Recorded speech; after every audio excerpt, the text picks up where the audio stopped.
j'aimerais que vous me définissiez ce que c'est que la sociologie. Bon, on peut prendre des manuels puis regarder les définitions. En général, ça tourne toujours autour de l'étude des groupes sociaux, mais au fond, c'est tous les aspects de l'individu dans ses relations avec les autres, donc dans les groupes. On a tendance à penser que, par exemple, la psychologie va s'intéresser aux individus et que la sociologie va s'intéresser au groupe.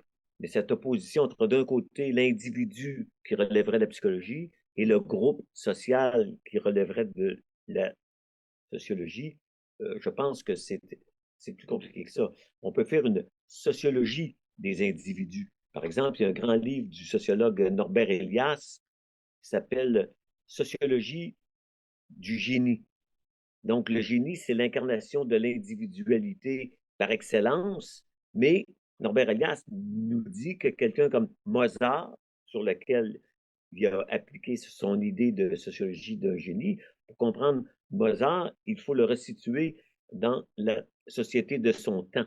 Donc, même un individu, une biographie, relève de la sociologie. Donc, de façon générale, c'est vraiment l'étude de l'interaction entre les individus. Dans leur contexte. On est toujours dans un contexte. S'il y a des interactions, c'est dans un cadre. Par exemple, pour un sociologue comme Erwin Goffman, qui étudie les interactions hic et nunc entre les individus, il parle aussi du cadre frame. Il dit qu'il y a un cadre dans lequel les interactions se passent. Donc, quand on étudie les interactions au niveau micro-sociologique, on ne peut pas ne pas tenir compte du cadre. Donc, il y a aussi la vieille distinction qui est analytiquement utile de dire on fait des études soit micro-sociologiques, comme Goffman qui étudie les gens qui vont se regarder dans le train, qui vont tourner le visage. C'est vraiment au niveau individuel. On parle du niveau méso, donc des groupes, au niveau macro, l'ensemble de la société. Et donc, selon la façon dont on construit son objet, on va se situer au niveau micro, méso ou macro. Bien sûr, il y a des travaux théoriques ou rhétoriques, à mon humble avis, qui disent, ah oui, c'est une fausse opposition, micro, macro, méso. C'est pas que c'est une fausse opposition, c'est une distinction analytique pour les fins de la recherche. Il faut qu'on sache à quel niveau on se place. Donc, Merton, c'est au niveau méso, Goffman, au niveau micro. Ça peut être au niveau des groupes sociaux, hein, l'étude des émeutes ou des révolutions. Ça peut être au niveau d'une trajectoire d'un individu, comme l'exemple que j'ai donné du livre de Norbert Elias sur Mozart. On peut pas éviter le microscopique et le macroscopique ensemble. Les deux influencent l'un et l'autre. Oui, mais ce qui compte, c'est savoir comment on construit l'objet. Si on étudie la trajectoire d'un individu, ben là, on suit l'individu et comment, dans le contexte social où il a été socialisé, ben, on part d'individu, mais on peut, sans s'occuper d'aucun individu, faire une analyse structurale. Par exemple, moi, je travaille beaucoup plus au niveau structural méso, hein, la dynamique de la communauté scientifique. Si on se pose des questions, par exemple, sur euh, la, les publications scientifiques, je ne m'intéresse pas aux publications des individus. Je montre qu'il y a des règles structurales qui vont faire que s'il y a une pression qui augmente à la productivité, les fraudes vont augmenter. On ne sait pas qui va frauder, mais on sait que les fraudes vont augmenter. C'est simplement à une autre échelle. Alors que si on se passe au niveau individuel, on va avoir tendance à dire, ah, c'est la faute de l'individu qui fraude. Ben oui, en un sens. Mais il y a des conditions sociales. Donc, il faut toujours se dire à quelle étape on se place. Et donc, moi, je fais exprès souvent avec les étudiants de faire une, une affirmation un peu scandaleuse qui dit, comme le disait Margaret Thatcher, la société, ça n'existe pas. Okay, donc là, ça fait scandale, mais en un sens empirique, ça n'existe pas parce qu'on n'étudie pas la société. Ça n'a aucun sens. Il n'y a personne qui étudie la société. Il étudie des groupes, des interactions, des conflits, des controverses dans la société, mais étudier la société, je ne sais pas ce que ça veut dire, moi. Je connais pas de travaux sur la société. Hein? Il y a des travaux sur des groupes, hein? Le patronat, l'Église, les gauchistes, les étudiants, les professeurs. On peut étudier plein d'objets, mais c'est pas la Là, société. ça m'amène à essayer maintenant de savoir votre parcours brièvement. Donc, moi, c'est un parcours un peu anormal. D'ailleurs, il y a des gens qui vont dire que je suis pas sociologue. Hein? J'ai déjà entendu ça. Et donc, comme sociologue des sciences, moi, je dis ce qui fait qu'on peut dire qu'un individu est sociologue. Je pense que comme chercheur, il faut se poser la question dans quel espace il existe. Donc, moi, je publie dans des revues de sociologie. J'ai fait des conférences dans des congrès de sociologie, mais j'ai aussi fait des conférences dans des congrès d'histoire. Je pense que l'opposition entre histoire et sociologie est complètement artificielle. L'histoire, c'est aussi de la sociologie parce que c'est étudier les groupes sociaux dans le passé. Donc, uniquement lorsqu'on fait des sondages, on peut dire que là, on n'a pas d'historicité. On fait un sondage sur la science actuelle, donc on est dans la temporalité très courte, et on peut dire que c'est de la sociologie. Si on augmente la temporalité, on dit que c'est de l'histoire. Mais sur le plan épistémologique, je ne vois pas la différence. D'ailleurs, moi, j'étais professeur de sociologie à l'UQAM, au département de sociologie j'ai oublié quand, en gros, de 1987 à 1989, 86 ou 87, je ne me souviens pas. Et ensuite, à partir de 89, pour diverses raisons, j'ai été professeur au département d'histoire. Mais j'ai continué de donner le cours pendant très longtemps en sociologie, de sociologie des sciences. Alors que quand j'étais en sociologie, je donnais un cours aussi au département d'histoire, le cours d'histoire des sciences. Donc, les distinctions institutionnelles, les départements, c'est une chose, c'est l'organisation des universités. Et l'expertise, ça dépend de la pratique et de l'espace social dans lequel on circule. Donc, moi, je suis sur des comités, par exemple, éditoriaux de la Revue française de sociologie. Donc, ça veut dire que ces gens-là me considèrent comme sociologue. J'ai quand même fait la conférence inaugurale de l'Association française de sociologie en 2015. Ça veut dire que les Français considéraient que je faisais de la sociologie. Okay? Donc, dans ce sens-là, moi, ce que je fais, c'est la sociologie historique des sciences. Donc, j'ai écrit un livre, Sociologie des sciences, que sais-je, Sociologie des sciences, mais j'ai aussi fait le que sais-je, Histoire des sciences, parce que les deux sont des reflets de l'un de l'autre. Oui, je suis tout à fait d'accord parce que de toute façon, de ce que j'ai appris d'un historien, l'histoire, c'est l'étude des sociétés du passé. Donc, l'un ne va Donc, pas sans l'autre. c'est la sociologie historique ou de l'histoire sociologique. Puis, en faisant justement l'étude des sociétés, comment on fait, c'est une erreur que je fais souvent, c'est comment on peut examiner les sociétés du passé sans tomber dans l'ethnocentrisme. Là, il faut faire attention avec l'ethnocentrisme. C'est à la mode là, de dire on est ethnocentrique, qu'on est européocentrique, il faut s'ouvrir aux autres. Tout ça, à mon avis, soyons clairs, c'est du blabla. Dans le sens que toute personne étudie à partir d'un point de vue. C'est une évidence. OK? Et faites des choix. Hein? Si vous êtes en Inde, vous étudierez en toute probabilité pas les mêmes objets que si vous êtes en Amérique du Nord. C'est pas un problème, ça. OK? Et donc, vous l'étudiez avec des catégories sociologiques. Hein? Des catégories comme la notion d'intérêt. Okay? Si on voit des conflits, on va dire ben, les gens ont des intérêts idéologiques ou ont des intérêts religieux. Donc, le concept d'intérêt, c'est un concept analytique, théorique, qui peut s'appliquer à différentes sociétés. Le danger maintenant qu'on constate depuis quelques années, c'est d'utiliser un peu comme une insulte, de dire ah, les gens sont ethnocentriques. Ce qui veut dire qu'ils sont en désaccord avec votre analyse. Et s'ils sont en désaccord, qu'ils produisent une autre analyse. Et s'ils disent qu'on n'étudie pas, je ne sais pas moi, l'Amérique du Sud, ben, je dis ben non, mais so what, d'autres vont étudier l'Amérique du Sud. Hein? C'est un peu ridicule cette affaire-là de dire ethnocentrique.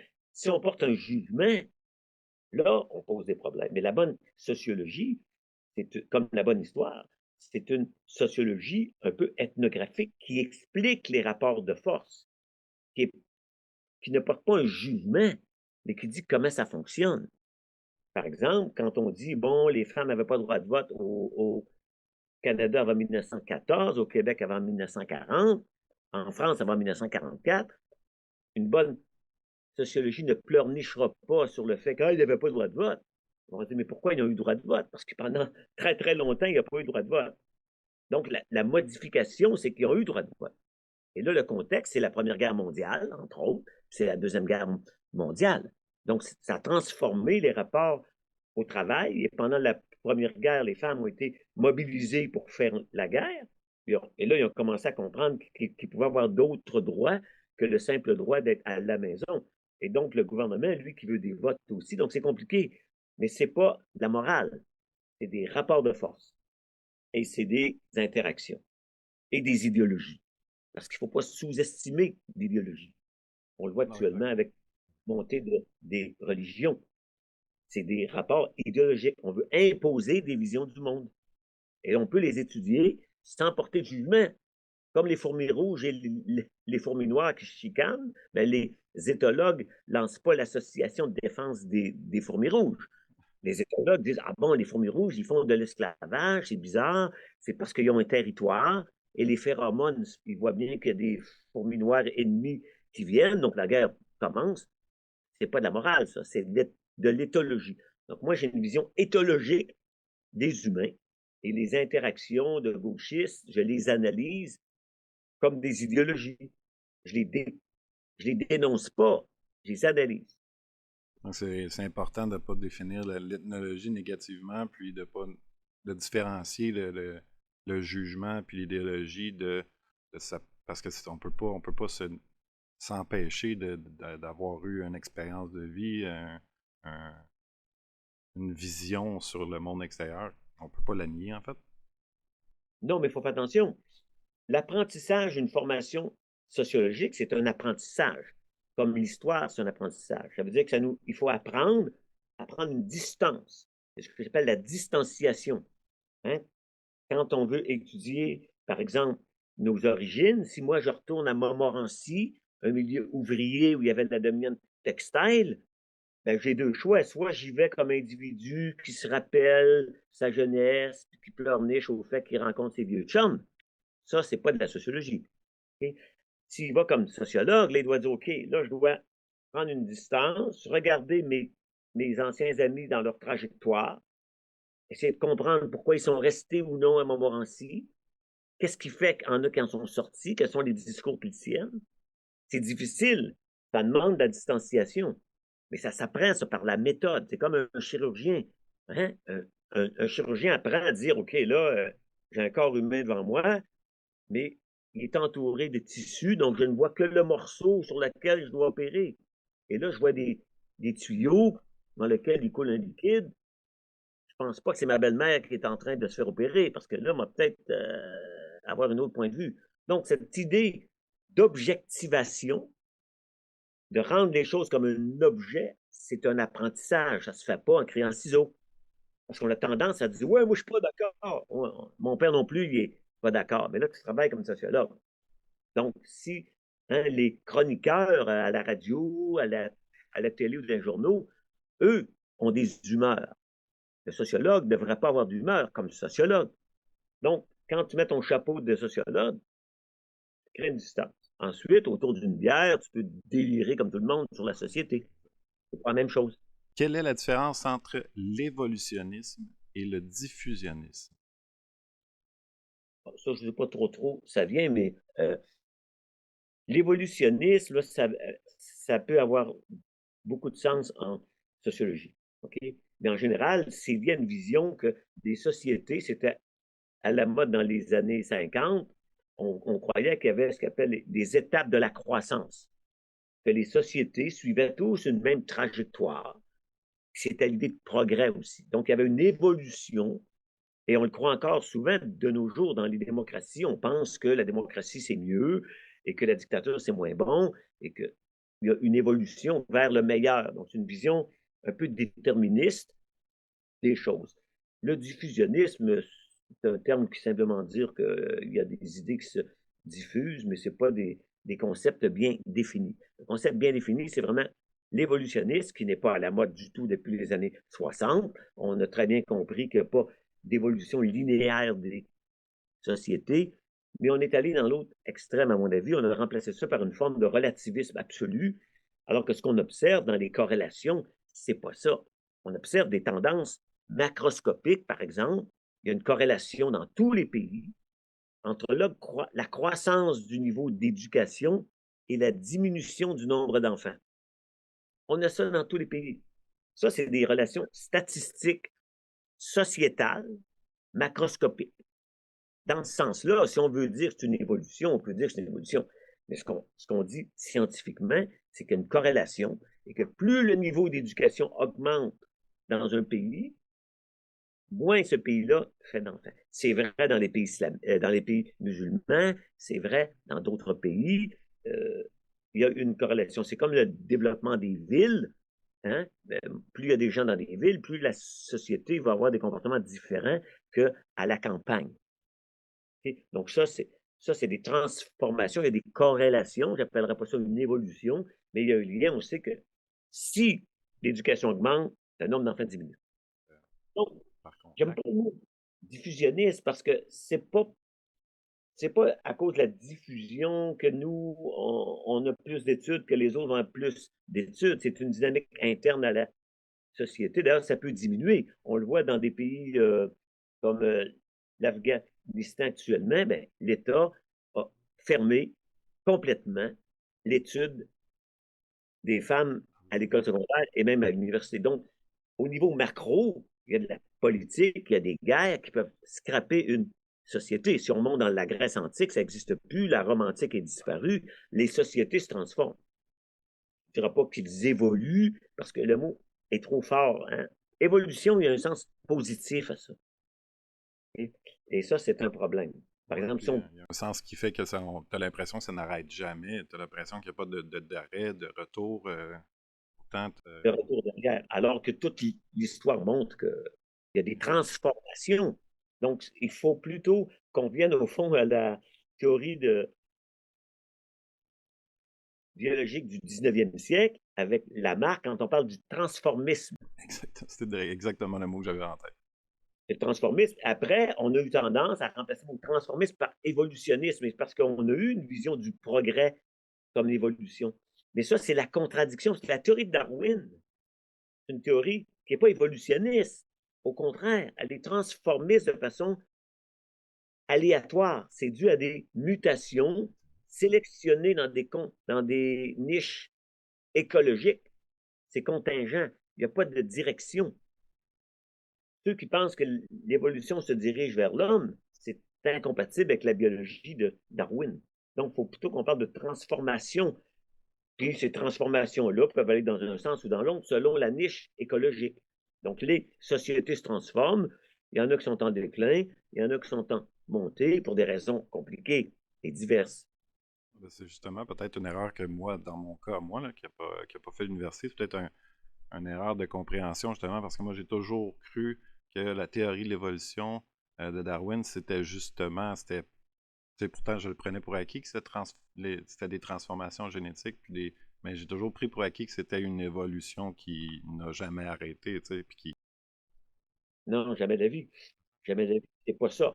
Peut-être que la science de l'an 2500 dira autre chose, mais la théorie de Darwin, actuellement, qu'on appelle d'ailleurs la théorie synthétique de l'évolution, qui n'est pas exactement celle de Darwin, qui est celle qui a été refaite dans les années 1930 et 1940 par Theodosius Dobzhansky et d'autres. C'est ce qu'on appelle la théorie synthétique de l'évolution, c'est qu'il met ensemble la théorie de Darwin, qui est une théorie de la sélection naturelle, avec la théorie génétique, parce que Darwin ne connaissait pas les gènes. Ça, c'est les théories génétiques datent après. Et la théorie des mutations dans les années 1910.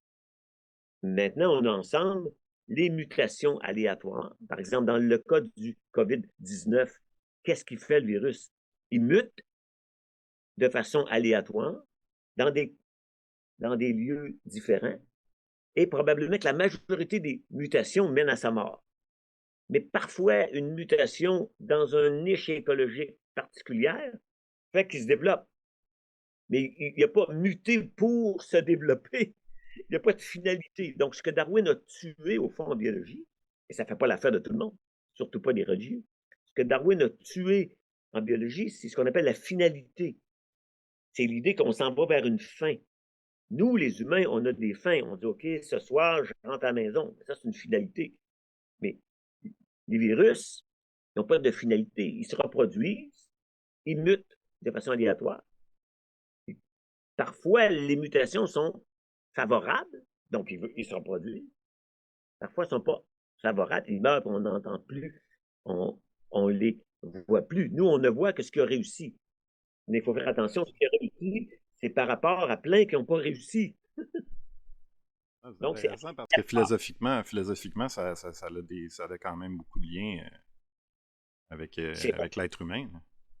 C'est radical. C'est que ça montre que l'être humain, qui est apparu, si on regarde les travaux de Stephen Jay Gould ou d'autres, ils vont dire, effectivement, on est, d'ailleurs, le grand livre là-dessus, c'est le biologiste Jacques Monod qui a écrit un livre dont le titre dit tout, Le hasard et la nécessité. Hein? Il y a une niche écologique dans laquelle des choses sont plus probables de survivre que d'autres. Donc, si des choses changent, l'évolution sur le très long terme va changer. Mais à l'ère des réseaux sociaux, est-ce que les sociétés doivent s'inquiéter des propagandes pseudo-scientifiques? Oui, bien sûr, parce qu'effectivement, ce qui est totalement nouveau, c'est qu'avec les réseaux sociaux, n'importe qui, partout, a de l'information. Si on monte au 19e siècle, où le niveau d'éducation générale des populations est très faible, on avait des journaux. Donc, il fallait savoir lire. L'information n'était que dans les journaux et on se contentait de ça. Alors que maintenant, n'importe qui, le niveau d'éducation est beaucoup plus élevé. Tout le monde, en gros, est allé au secondaire. Il fait plein de fautes, il écrit tout croche, mais il comprend à peu près ce qui se passe. Et donc, il y a une opinion. Et donc, il regarde les choses et il pense qu'il peut avoir un jugement par lui-même. Et avec les médias sociaux, ben, il n'y a plus de contrôle. Avant, tu écoutes la télévision, ben, il y a eu un filtre. Radio-Canada, TVA choisit les nouvelles et on pense qu'ils vont prendre les nouvelles qu'ils ont le temps de vérifier. Aujourd'hui, vous allez sur les réseaux, il n'y a rien de vérifié. À moins que vous ayez uniquement sur le Devoir, la Presse, le Journal de Montréal, là, vous devinez que ces gens-là, ils ont un filtre. Et donc, c'est un problème. Il faut apprendre aux gens beaucoup plus d'esprit critique, ce qui n'est pas le cas. Les gens n'ont pas l'esprit critique. Les gens sont naïfs. Les gens croient ce qu'ils voient dans les journaux, croient ce qu'ils voient sur les interfaces. Et oui, c'est un problème qui doit être affronté toujours la même chose par une éducation au sens critique. Cette vulgarisation-là scientifique, est-ce qu'elle doit passer par comme je fais présentement avec vous, par le scientifique ou par les médias ou par la politique ou le système d'éducation lui-même? Non, ça passe partout. Ce qu'il faut d'ailleurs, le point de départ, ben, c'est une évidence. Le point de départ, c'est l'éducation. Donc, il faut qu'on éduque les gens à la pensée critique et à la pensée scientifique de base. On ne veut pas en faire tous des chimistes ou des physiciens, mais on peut leur apprendre. Moi, j'ai toujours cru qu'il y a 5, 6 principes de base, très simples à enseigner. Et une fois qu'on a ces 5, 6 principes-là, ensuite, on raisonne. Je vais donner un seul exemple, qui est toujours mon exemple classique, l'homéopathie. Hein? On dit oui, ça me fonctionne, ça ne fonctionne pas. Attendez un peu. Si vous avez fait un cours de chimie, vous devez avoir appris que le monde est composé de molécules, pas de fantômes, de molécules. Et que les molécules ont des propriétés, et il y a une loi qui s'appelle le nombre d'Avogadro. On apprend au niveau secondaire.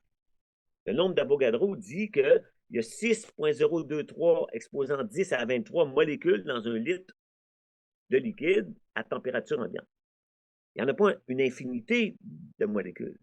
Il y en a 6,023, 10 exposant 23. Donc, l'homéopathie, qu'est-ce que ça fait? Ça fait ce qu'on appelle des hautes dilutions. Et si vous achetez un pot, ça va être écrit dessus CH20, par exemple. CH20, Ça veut dire qu'on a fait 20 fois une dilution à 1/100e. Donc, un niveau arithmétique des niveaux secondaires sur un tableau peut montrer qu'après CH13, à peu près, il n'y a plus de molécules. C'est de l'eau.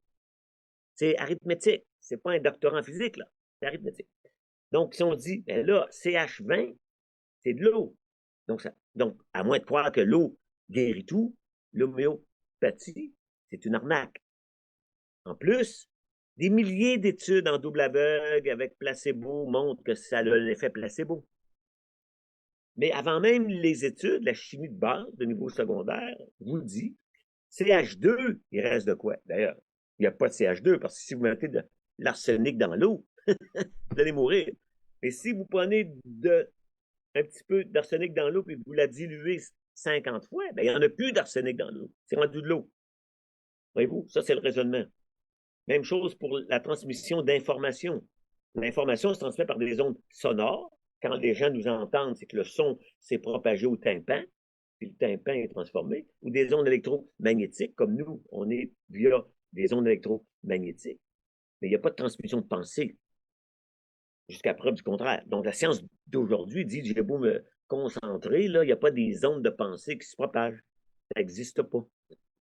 Donc, il faut raisonner avec la science d'aujourd'hui, puis demain, on verra. Mais il ne faut pas être sceptique de façon absolue. Si on dit, oui, mais peut-être que la Terre est plate. Non, arrêtons, là. On sait que la Terre est ronde depuis le 6e siècle avant Jésus-Christ. Donc, ça fait 2500 ans que les savants de l'époque savent que la Terre est ronde. Pourriez-vous me définir l'origine des sciences, mais il y a une espèce de définition que vous avez dit, c'est rendre raison des phénomènes par des causes naturelles. J'avais beaucoup aimé cette définition-là, mais ma question était en fait, à partir de quel moment dans l'histoire on peut définir que c'est une science? Parce que si on dit que définir les phénomènes par des causes naturelles, un agriculteur, exemple, en Égypte de l'époque, ou un sculpteur de l'Égypte, est-ce qu'il pouvait avoir une espèce de pensée scientifique à l'époque qui pourrait ressembler à une pensée scientifique d'aujourd'hui? Et là, il faut faire des distinctions entre ce qu'on va appeler des connaissances. Les gens ont des connaissances. Ça veut dire savoir. Par exemple, tu sais que si tu plantes une graine, puis il y a de la terre, puis tu l'arroses, ça pousse. Une connaissance, ça. Et les connaissances sont universelles. Une fois que tu sais ça, tu peux enseigner ça aux autres. Mais science n'est pas synonyme de connaissance. Science, c'est un processus particulier qui dit, ouais, mais comment ça fait que ça pousse, cette affaire-là? Et là, par exemple, tu as les travaux du chimiste allemand Justus von Liebig dans les années 1830, qui va découvrir que finalement, le rôle de l'azote est très important dans la croissance des plantes. Et donc, il va développer une science qui s'appelle l'agriculture chimique, la chimie agricole. Là, on comprend pourquoi, on sait pourquoi. Là, on en fait une science. Ça ne veut pas dire que les connaissances n'étaient pas bonnes. Ça dit juste qu'on n'est pas le principe des connaissances. Le meilleur exemple, c'est l'astronomie. Les Babyloniens, de l'an 2500 jusqu'au disons, 3e siècle après Jésus-Christ, ou en gros au 6e, OK? Observaient le ciel. Ils disaient, c'est avec l'année prochaine, le 12 mars, Vénus va être à tel endroit. C'est une connaissance, ça. Mais eux, ils se contentaient de savoir ça. Il y avait une liste arithmétique, un algorithme qui nous permettait de prédire les choses. Donc, ils étaient capables de faire des prédictions. Mais il n'y avait pas un espace comme nous. Nous, c'est les Grecs qui vont dire, attends un peu, là, les planètes, ils tournent autour de la Terre, autour d'Épicycle. Eux, ils ont une explication. Bien sûr, nous, on dit qu'elle est fausse. Il y en avait une. Donc, rendre raison des phénomènes par des causes naturelles, là, c'est expliquer. Donc, on a des connaissances. Ça ne veut pas dire qu'on a l'explication. Pour avoir l'explication des connaissances, là, il faut une science. Par exemple, au début du 19e siècle, quand on crée les premières machines à vapeur, ça, c'est une technologie. On fait une machine à vapeur, ça fait du travail, ça marche. Avec de l'eau bouillante, puis de la vapeur. Mais la science n'a aucune idée comment ça marche. La science va venir après. C'est le livre de Sadi Carnot, qui s'appelle Essai sur la puissance motrice du feu. Puissance motrice du feu, c'est la machine à vapeur. Il dit, hey, je sais comment ça marche. Voici comment ça marche. Et il invente une nouvelle science qu'on va appeler à partir des années 1850 la thermodynamique. La dynamique de la chaleur. Maintenant, les machines à vapeur, on sait pourquoi ils marchent. Et c'est là qu'on comprend que plus la pression est élevée, plus elle va fonctionner. Parce qu'on sait par la thermodynamique que si la pression est élevée, la température de la vapeur va être plus élevée. Et s'il y a une différence de température élevée, il y a plus de travail. C'est un peu comme si une roche tombe de 2 pieds, elle a une certaine énergie rendue au sol. Et si elle tombe de 500 pieds, elle a une énergie beaucoup plus forte. Voyez-vous? Ça, c'est la science de la machine à vapeur. Mais les ingénieurs qui faisaient des machines à vapeur en 1805 s'en foutaient de la théorie. Ils disaient, ça marche, mais on ne veut pas savoir pourquoi. On vend ça, ça fait du travail, tout le monde est content. Donc, des connaissances, tout le monde en a. Les agriculteurs en ont plus que nous en agriculture. Nous, on en a dans d'autres domaines. La science, c'est autre chose. Tout n'est pas science. C'est pas grave. Mais des connaissances, c'est pas synonyme de science. Donc, à l'époque mésopotamienne ou égyptienne, c'était plutôt trouver des observations, Oui, des raisons. et y arriver à prédire. C'est pour ça que prédire, c'est pas la même chose que expliquer. D'ailleurs, c'est le problème actuellement. Aujourd'hui, on a des algorithmes qui peuvent faire des prédictions, mais ça explique rien. Ça trouve des corrélations. Ça marche très bien. Tu mets ça dans un ordinateur, il trouve une corrélation, donc il va faire une prédiction. Mais la science veut l'explication. C'est autre chose. Par exemple, Darwin se disait pourquoi les pinsons ont des becs différents. Tout le monde savait qu'ils ont des becs différents. Lui, il s'est dit, ouais, mais c'est quoi la raison? Donc, lui, il a rendu raison des becs par l'évolution, par la sélection naturelle. Ça, c'est une science. Et donc, les Babyloniens, au sens plus large, il y avait une science au sens que quand on dit que vous êtes un puits de science, le problème, c'est que le mot science a une sémantique très compliquée. Si on dit que vous êtes un puits de science, ça veut dire que vous avez beaucoup de connaissances. Donc, le mot science a un sens qui veut dire connaissance. À ce moment-là, il faut mieux dire connaissance. Et moi, quand je parle de science, telle que je la définis, c'est aux sciences de rendre raison des phénomènes. C'est ce que fait Galilée, c'est ce que fait Newton, c'est ce que fait Kepler. Kepler dit, ah, c'est des orbites elliptiques. Bon, il a expliqué de quoi, là? OK? Comme c'est un moment dans l'histoire, à un moment donné, la société se sont dit, là, on ne veut pas que observer sans savoir, mais là, on veut trouver une raison pour lesquelles les choses se Ouais. passent. Et ça, c'est les Grecs qui vont systématiser ça avec Aristote, avec Ptolémée, qui vont créer des modèles Oui, puis du justement, fonctionnement. justement, c'est un des trucs qui m'intéresse beaucoup en ce moment, c'est la science des ombres. Mais ça, c'est un terme qui est sans doute galvaudé, là, mais en fait, c'est la gnomonique. C'est tout ce qui est rapport avec le mouvement du soleil sur l'ombre. Donc, à partir du moment où est-ce qu'on a commencé à rendre des observations sur le temps, la journée, l'année, puis je trouve ça intéressant parce que c'est comme un balbutiement on ouvrait des écoles d'astronomie mésopotamienne, on ouvrait des écoles en Grèce avec le patronage égyptien, qui était, de toute façon, qui n'était pas égyptien, mais bref, ça, je trouvais ça intéressant, mais là, justement, on galvaude la science des ombres, mais qui n'est pas nécessairement une science des ombres. Non, non, non, non, non, non, non, non. Là, faut attention si on tombe dans l'ésotérisme. Le gnomon, c'est un terme qui veut simplement dire, hein, c'est un morceau de bois qu'on met debout. Ensuite, c'est de la géométrie euclidienne. Fait qu'on prend le gnomon, on le met là.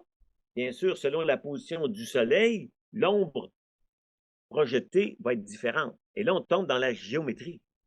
Et donc, grâce au gnomon, les Grecs ont justement calculé la circonférence de la Terre. C'est extraordinaire. Ah oui, c'est ça. Mais ça suppose simplement un calcul géométrique.